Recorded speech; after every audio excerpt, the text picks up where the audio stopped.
Today, there are 2 million descendants of French-Canadian immigrants living in New England. These are our stories. Welcome to the French-Canadian Legacy Podcast. Venez tous jeunes filles et garçons, je vais vous raconter l'histoire de notre immigration ici au USA, de grands aventuriers de pays étrangers. This is the French-Canadian Legacy Podcast. I am Jesse Martineau. Now, this is going to be a really special episode of the podcast. Listeners who have been with Mike and I from the beginning probably know that my full-time job is working for Southern New Hampshire University as an academic advisor, and actually now also as an instructor. And I am incredibly excited to be joined this week by the president of Southern New Hampshire University, Dr. Paul LeBlanc. Under President LeBlanc's leadership, SNHU has experienced amazing growth, which is something I definitely hope to talk about. SNHU has been listed at number 12 on Fast Company magazine's 50 most innovative companies in the world. Forbes listed Dr. LeBlanc as one of its 15 classroom revolutionaries and one of the most influential people in higher education. Washington Monthly named him one of America's 10 most innovative university presidents, and Dr. LeBlanc has also served as a senior policy advisor to Undersecretary Ted Mitchell at the U.S. Department of Education. And trust me, there are many, many more things I could have said in this introduction. Dr. LeBlanc, welcome to the French-Canadian Legacy Podcast. It's a pleasure to be with you, Jesse. Thank you for that lovely eulogy. Terrific. Now let's get to your story if we could to start. So can you explain kind of where you grew up?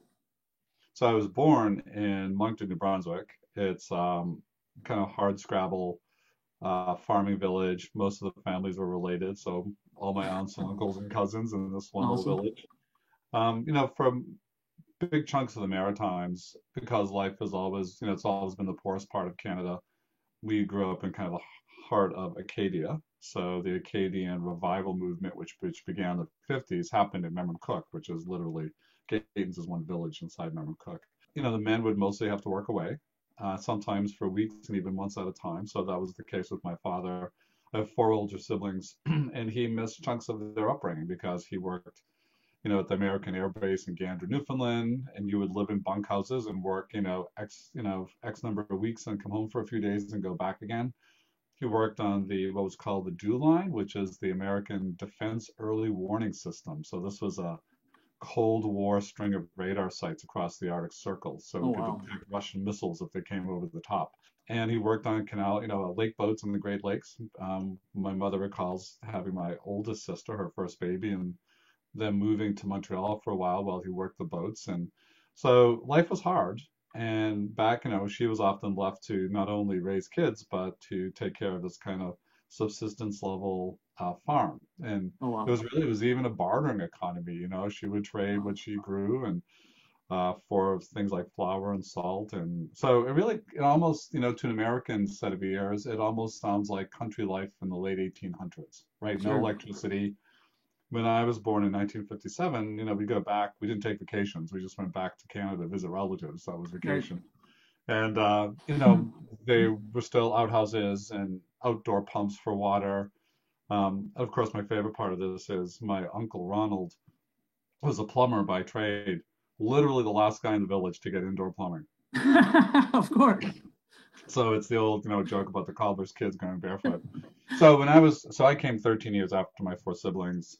And I think at that point, my family kind of had it. It wasn't a world where you could imagine a much better future for your kids. So we immigrated when I was 3. And I grew up in Waltham, just outside Boston, kind of in a working class neighborhood just outside of Waltham in the shadow of the Waltham Watch Factory. So then I grew up in the Boston area.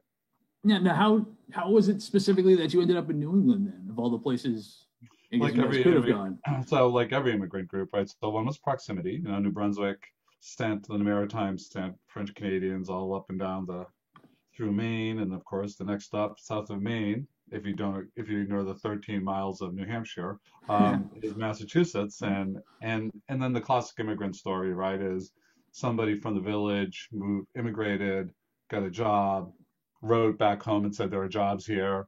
Sure. When we moved down, the first, we did the classic thing, right? We lived with an uncle at first.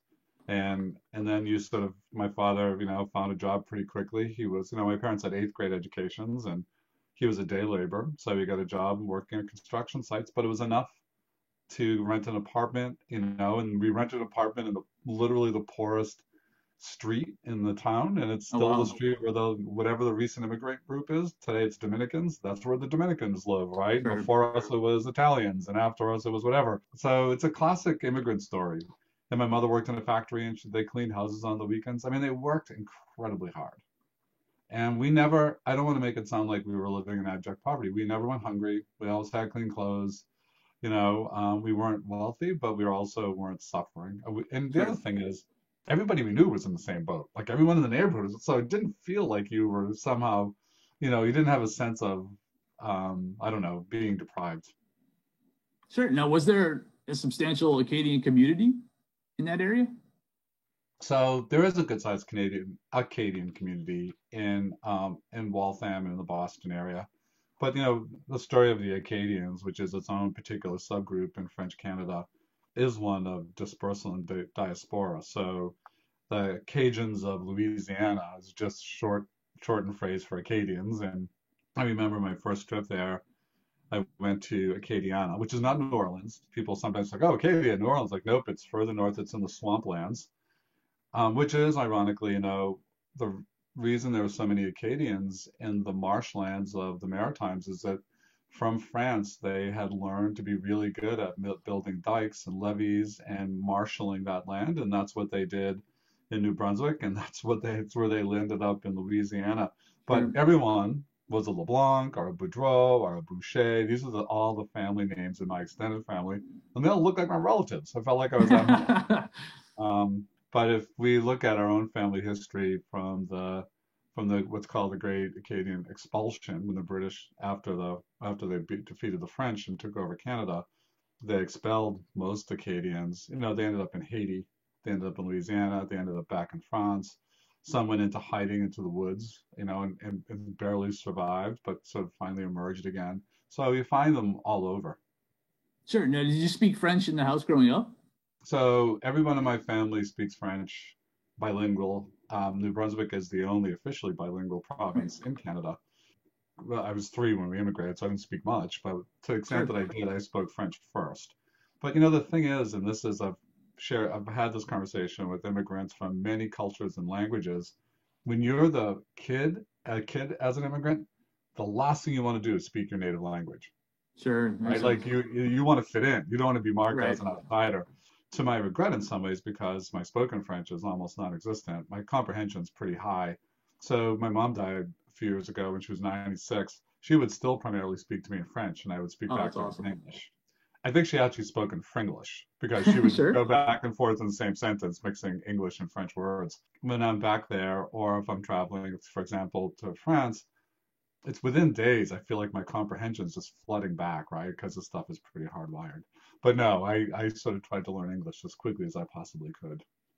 No, it's interesting. This sounds like a similar story to my parents. Kind of same thing when they were kids. They grew up speaking French in the house, but they haven't been so long that they understand a lot more. But when it comes time to try to speak it themselves, Yeah, they sometimes get frustrated trying to find words. yeah. Now, did you keep in touch with relatives back? Do you still have Sure. relatives that you keep in touch with back in New Brunswick?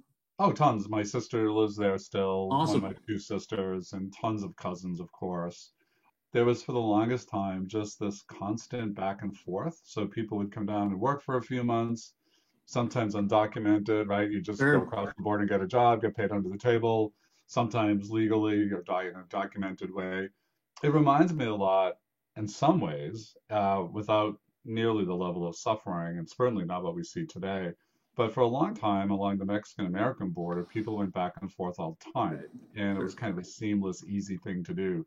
That was true as well, right up to 9/11 on the Canadian border. 9/11 changed everything, and those things became hard. But yeah, so as I said, we didn't take vacations. We just went back and visited family.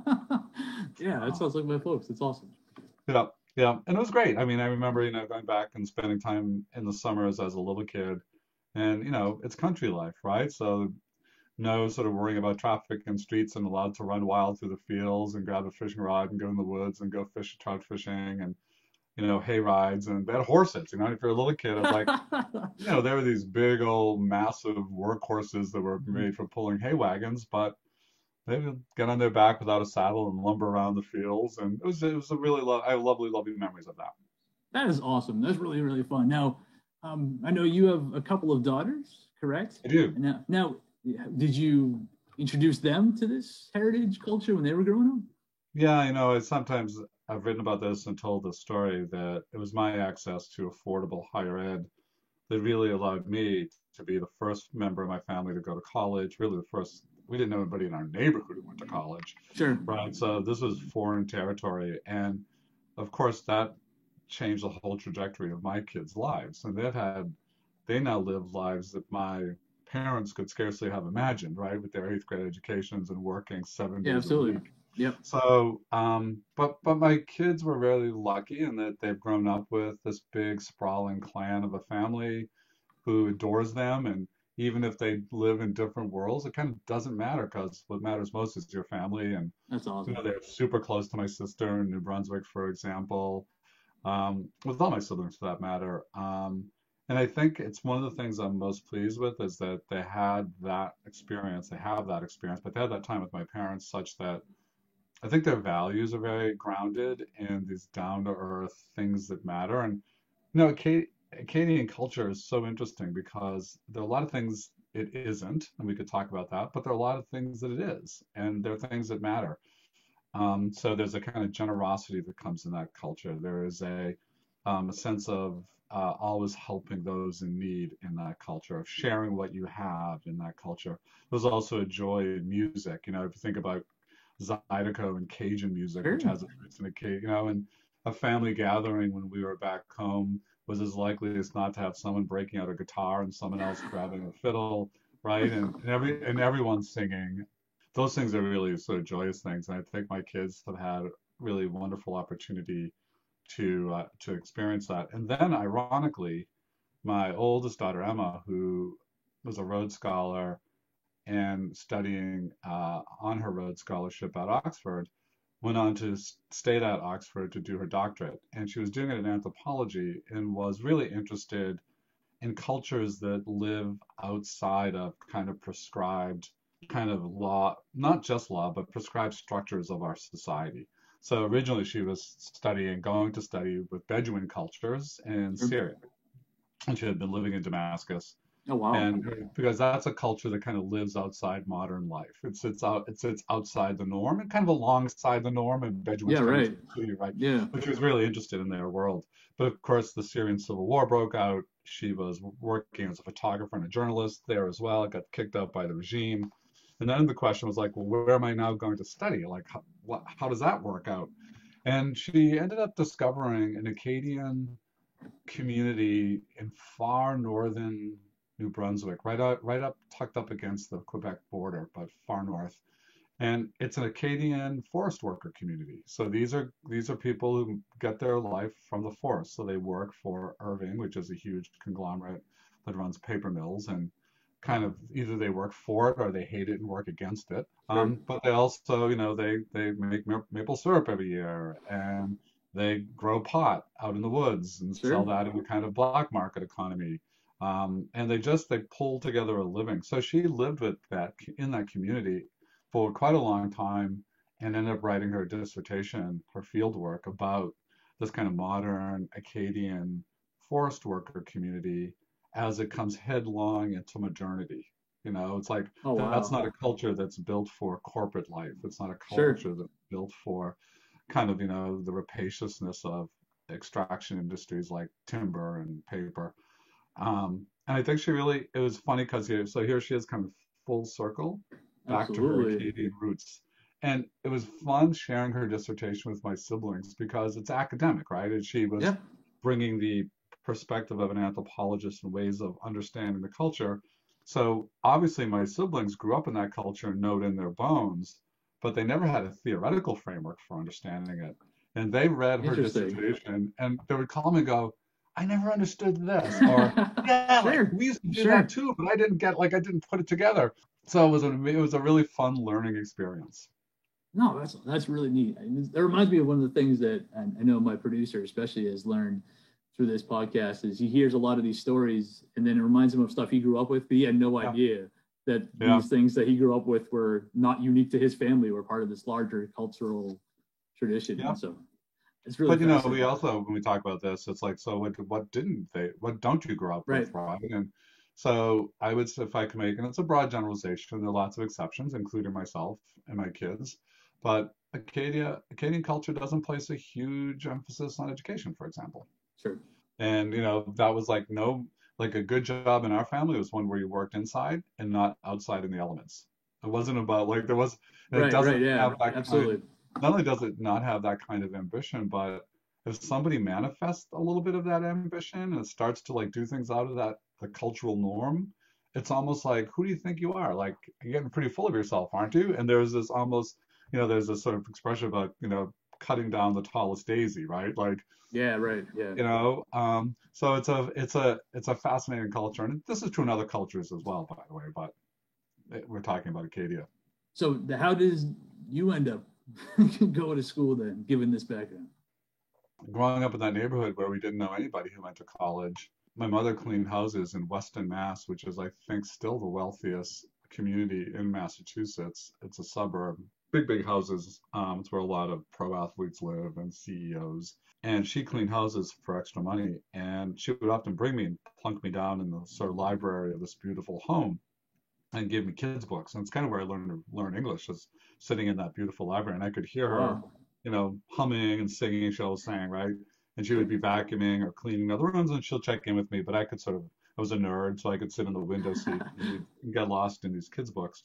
It was the woman who owned that in that couple, Mrs. Thompson. I still remember the Thompsons, who really for the first time talked to my mother about me being smart. Like, oh, Paul's so smart. Like, he's such a good reader. He picked it up so quick. I don't know that I'm that smart, but maybe she's just being kind.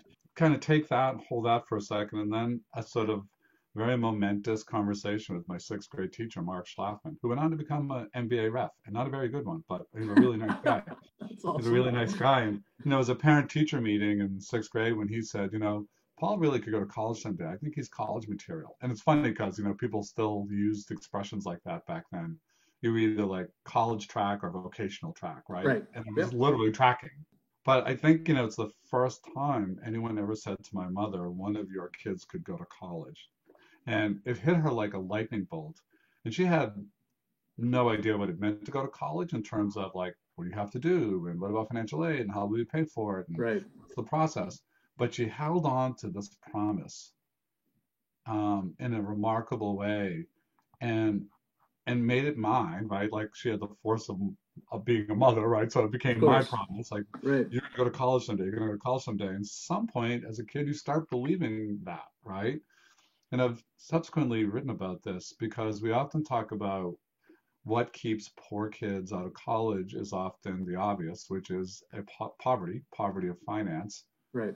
But there's also can be a poverty of aspiration. Like you don't dream big enough dreams for yourself. And if you can't dream it, you'll never do it. And she started to dream this dream for me.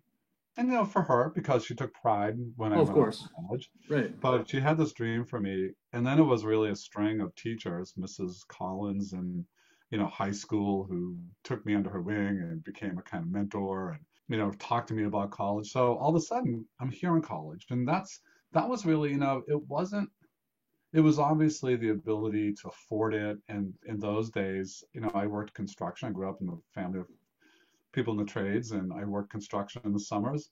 But I could work construction in the summers and do a little work study during the year and pay my tuition. Oh, Like it was wow. affordable. You can't do that today. I went No, to a state definitely not. college. Right. Um, but as important as it was to be able to afford it was the ability to imagine it. And Yeah. that's what those early conversations did.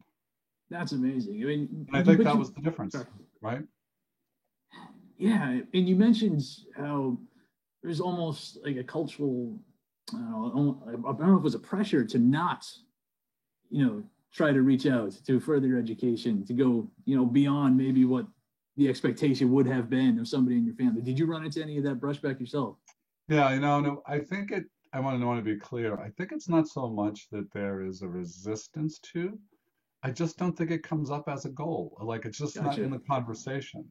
So when people would talk about, when you sort of define a good life or what a good job is, It was more basic than that. It was, yeah, like you're working inside instead of outside. Like my father Right. had to work out in the elements all his life. Takes a toll, right? It's not great in Sure. the winter. Oh, of course. So that was always a good job.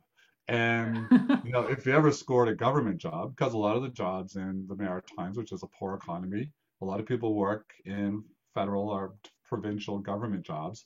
That was like hitting the lottery because you've got a pension, you got all Absolutely. sorts of stuff's Right. happening, right?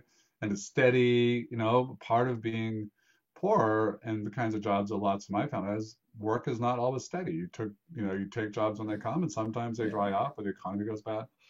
And then, it was, did you have a good truck? Do you own your house or do you own your Yeah. house or do you rent? Like that's a Yeah. big divider. The ability to always have a lot of food on the table.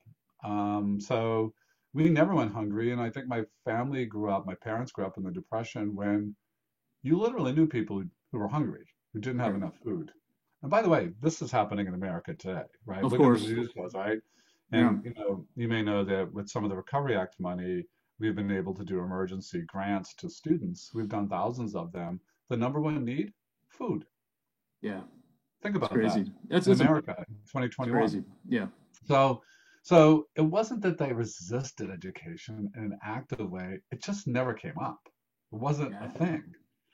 It was how, for a lot of my family, the minute you didn't have to finish high school back then. I think you could leave high school when you hit 16, if I remember correctly. And at 16, they jumped into the trades. And by the way, Sure. a lot of them made pretty good money. If you're a plumber or a carpenter, a good carpenter, you can make a lot of Absolutely. money. No, of course. So it's not, yeah, and it's not about intelligence. Like I'm the Oh, one kid in absolutely. my family to go to college. My siblings are as smart or smarter than me in every instance. My mother was super smart, eighth grade education, right? So like you've heard me say this before, Jessica, because you've worked long enough at SNHU, but talent is universally distributed. It's just that Right. opportunity is not. In the poorest communities in America, there are kids every bit as smart and talented as those in the richest communities. They may not be as Absolutely. well, they may not be as well educated, and they certainly don't have the opportunity. That's the difference. No, no question. I know, I'm the first male in my extended family to have gone to school too. And even if me and my dad were to play Jeopardy 10 minutes from now, I would be in major trouble. That's Yeah, absolutely the case. Now, yeah, I would like to talk about SNHU for sure. I grew up in Manchester.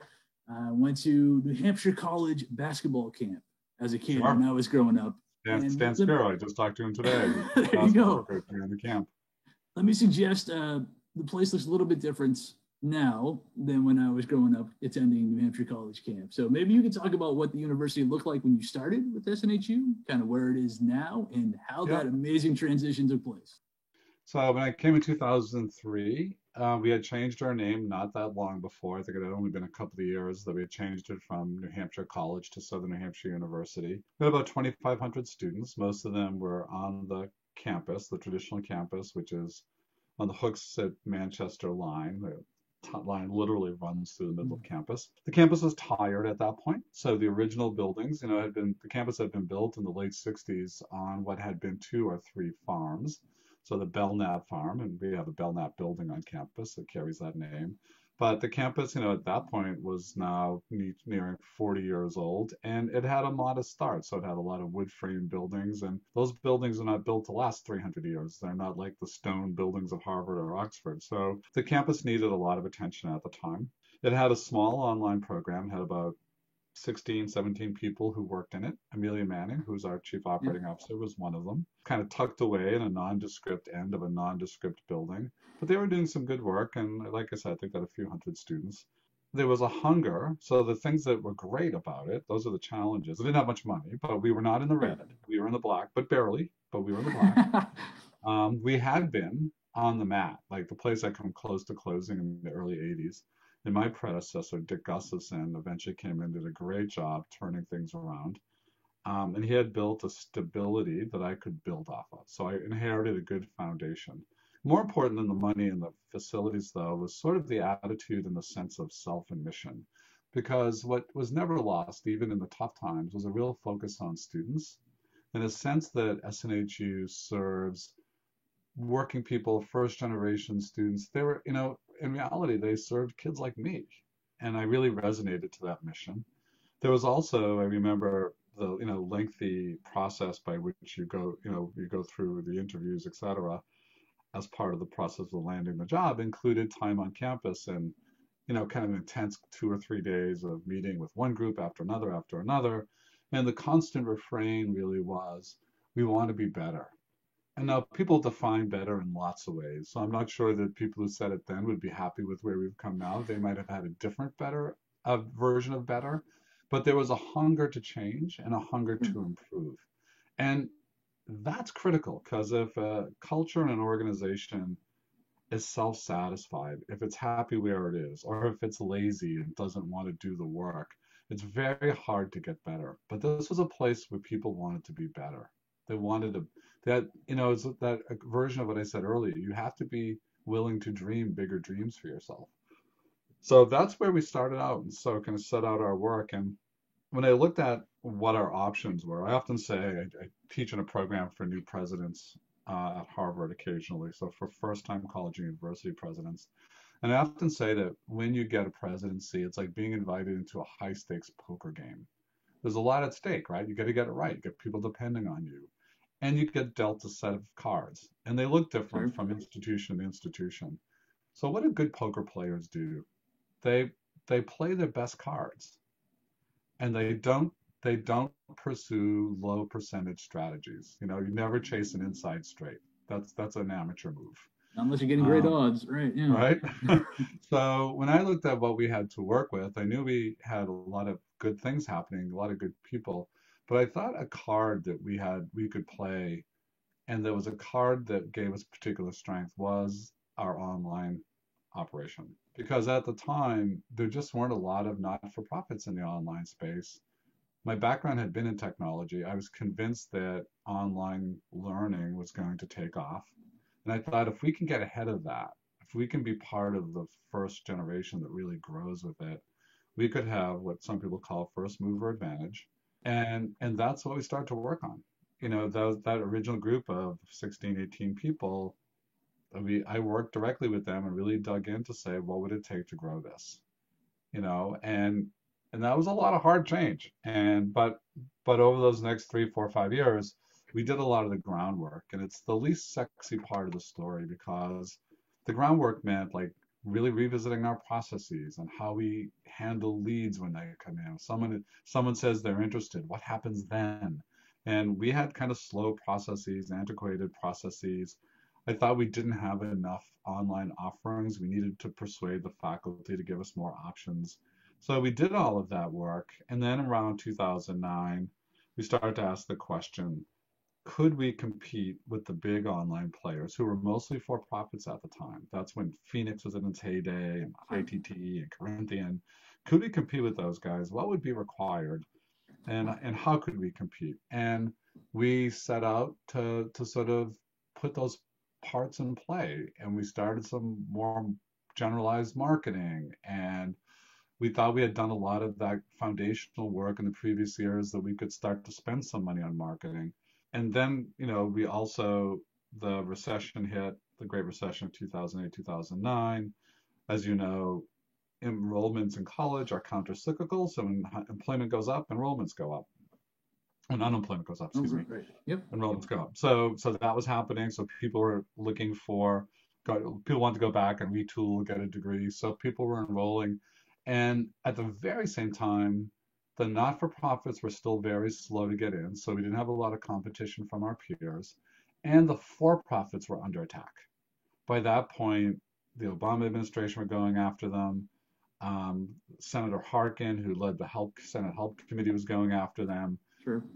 New York Times and shows like Frontline were featuring very negative stories. So they were back on their heels. We had no competition, and what we had was like a running back, a lot of green field ahead of us. And that's when we really started to grow. And it was a rocket ride. In 2012, Babson University, which publishes a list of the largest nonprofit providers of online education, ranked us number 50 out of the 50 largest. That was 2012. Just 3 years later, in 2015, we were number 4. I mean, we were hiring 30 and 40 full-time people every week. We had people sitting at card tables. We had boxes of computers, right? And Yeah, we didn't know how to scale that fast. So we broke, I think, everything. Like we stumbled all over the place, sure. but we learned. And through all of our missteps, we continued to take really good care of students, which was the critical thing. And we got better at it. So, if you think about it today, we went from 2,500 students to about 170,000. In Wow. 2003, our budget was about 53 million. This year, it'll probably pass $1 billion. Our reach is global.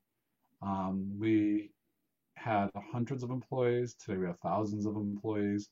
In the last 9 months alone, our online enrollments have grown by about 30,000. Wow. We've hired over 600 people in the last 9 months. We have an operations center in Tucson. They're working remotely, of course, now. Yeah. But yeah, so it's been a crazy, fun, amazing ride.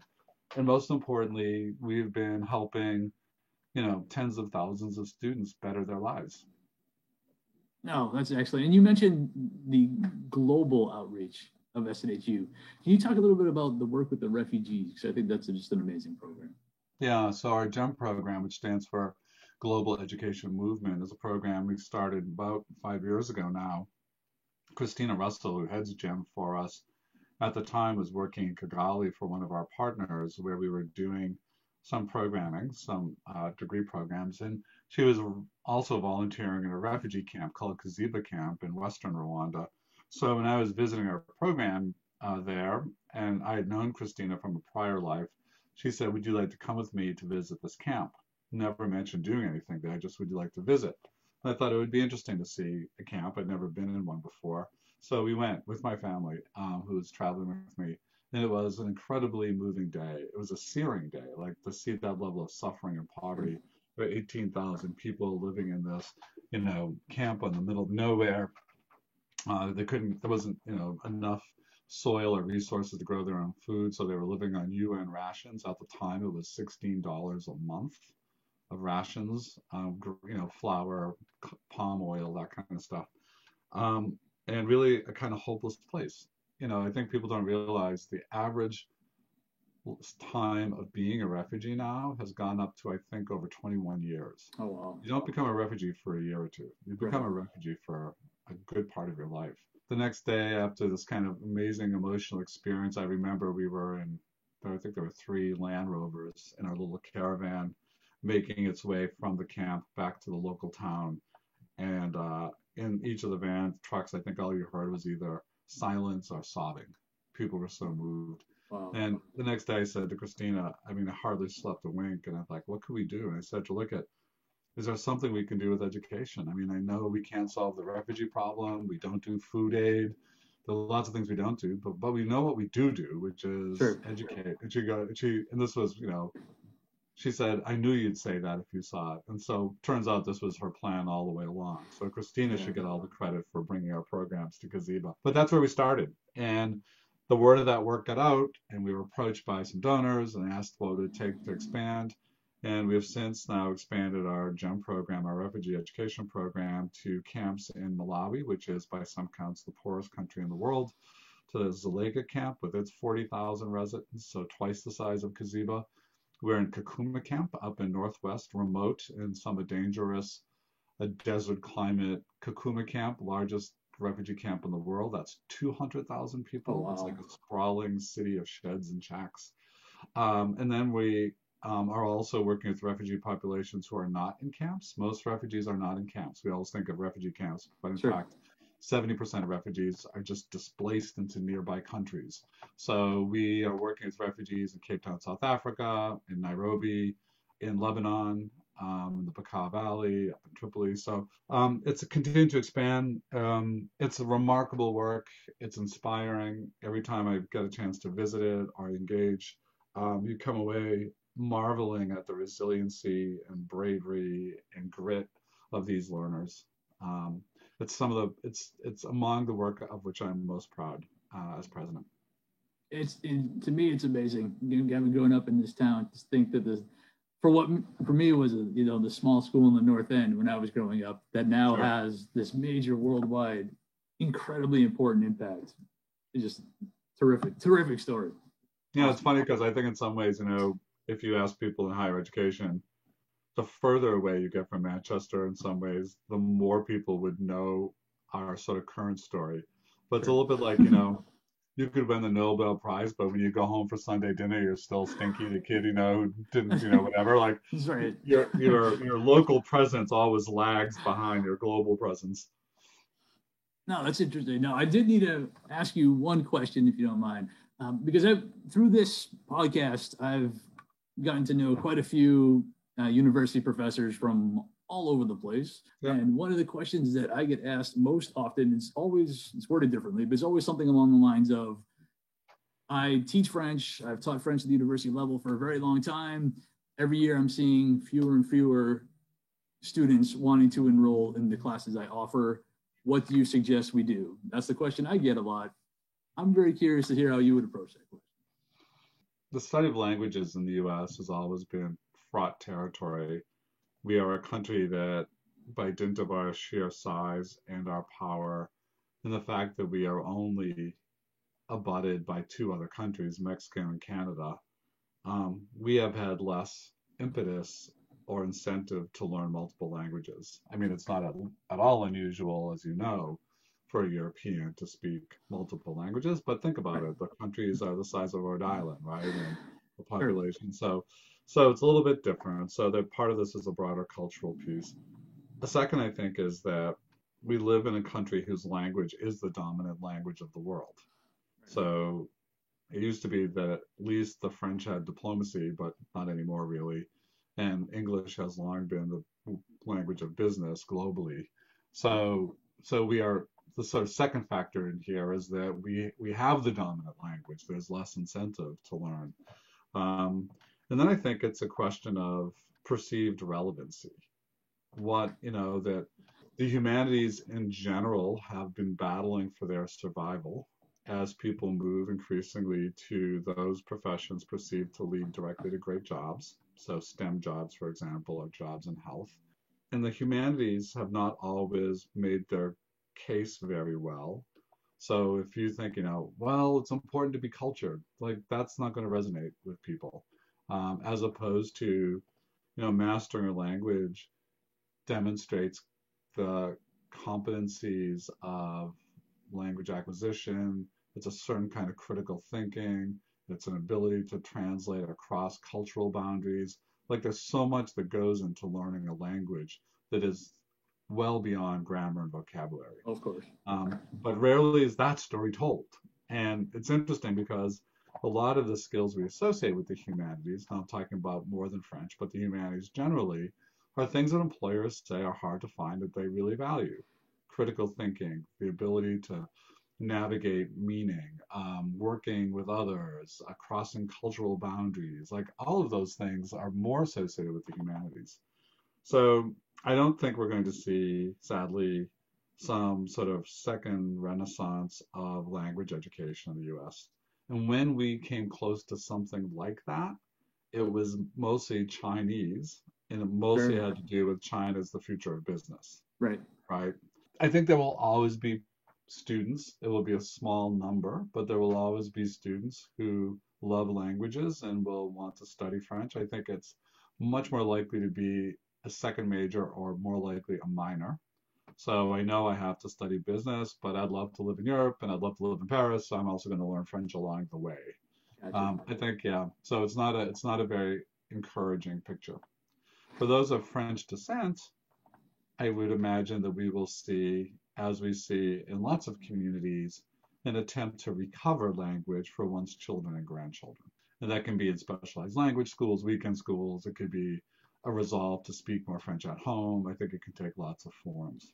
Well, I know you got to get going. So, but I very much appreciate your time, Dr. LeBlanc. This was it's a pleasure. I'm glad we were able to tell this story because it's a super important story. And what's kind of cool is it's a Manchester story. Yeah, it is, and it's an important story in Manchester, I think, and I think the French Canadian presence throughout New England in some ways is underappreciated. We recognize it here in Manchester because of the West Side and the long tradition, particularly of Quebecois young women mostly working in the mills. So, I have friends who grew up in Manchester on the west side who say, till the 1970s, if you worked at St. Mary's, you had to speak French before English. Of course. Yeah. Right? Absolutely. Of course, people know Chez Vachon, these kind of institutions. Absolutely. But if you think about it, for the big percentage of French Canadian immigrants in New England and in Quebecois especially, we are not well represented in the ranks of CEOs and politicians. And again, I think it goes back to a certain sense of self and what's important and what's not important and how you think about ambition, etc. I mean, you have time for a quick follow-up on that. I'm curious because one thing that I've talked about with a couple of different people before along those same lines is if you go to, say, Glendy, it's a big Greek event here in Manchester, you can get every single politician from school board all the way through to U.S. Senator in attendance. We have a really tough time having, any type of even local politician at all show up for our Franco-American events that we have here in Manchester. And some of the things I've been told quite a bit is that there's such a thing as the Greek vote, where there isn't such a thing as the quote-unquote French vote. And I'm wondering, why do you think that is? I remember reading articles about this. I think the University of Maine at Orono may still have a pretty big kind of French Canadian studies program. Among the things they concluded is that the sort of French population of New England, in fact, doesn't vote at the same levels. It's got a little bit, there's kind of, Acadians are famous for their stubborn nonconformity. So, I'm not going to vote because I don't trust any of you. It's a kind of rugged individual, Sure. right? And it bucks. There's a kind of cultural chafing at sort of formal structures. The reason the British kicked the Acadians out of the Maritimes was that they refused to sign loyalty to the British. Right. But what we have to remember is that they didn't signal loyalty to anybody. There was this fierce independence, and it's kind of captured beautifully in Cajun culture. It's like, let me live my life the way I want. It's my daughter would describe this as still true in that community with which she studied. We don't have the kind of cultural cohesion in some ways that you do in the Greek immigrant community of Manchester. We have big families, right? A lot of Catholics. We have a lot of babies. For sure. And people work hard. They're good citizens and good neighbors. It's not that. But they don't have that same sense of civic duty, I think, that you might see in some other communities. They don't wield, their self-identity is not, I'm French Canadian first. Right. That's interesting. Yeah. No, yeah. That's all. Yeah. So it's an interesting dynamic. If someone could ever rally the French Canadian vote of Manchester, and some people have, Manchester has enough of a big community that people like Syl Dupree, plenty of people still try, for sure. Absolutely. Right? Yeah. But these are successful politicians who were elected to office because they were able to rally that vote. But it's still more rare than common. You still see Steve Marchand every time he runs for governor, puts a fleur-de-lis on every sign he possibly can. It's in Manchester. Exactly. This was way fun, and the group in Maine definitely still exists. In fact, I did a presentation for not that long ago, held an event for him. So thank you very, very much, Dr. LeBlanc. It's a pleasure talking to you. Thank you very much, sir. You got it. Have a good one. Bye-bye. Now our fathers look at us and sigh with despair to think that everything they love we simply do not share. But the spirit never dies, our culture will survive. Each of us must choose how much to keep alive. Each of us must choose how much to keep alive. Special thanks to Josie Vachon for providing the music. You can find more about her at josievachon.com. This podcast was produced and edited by Mike Campbell. If you have any questions or comments, please email us at fclpodcast@gmail.com. You can also follow us on Facebook, Twitter, and Instagram at FCL Podcast for more information about the topics discussed. If you enjoyed the show, please subscribe and leave us a review on iTunes or wherever you listen to this episode.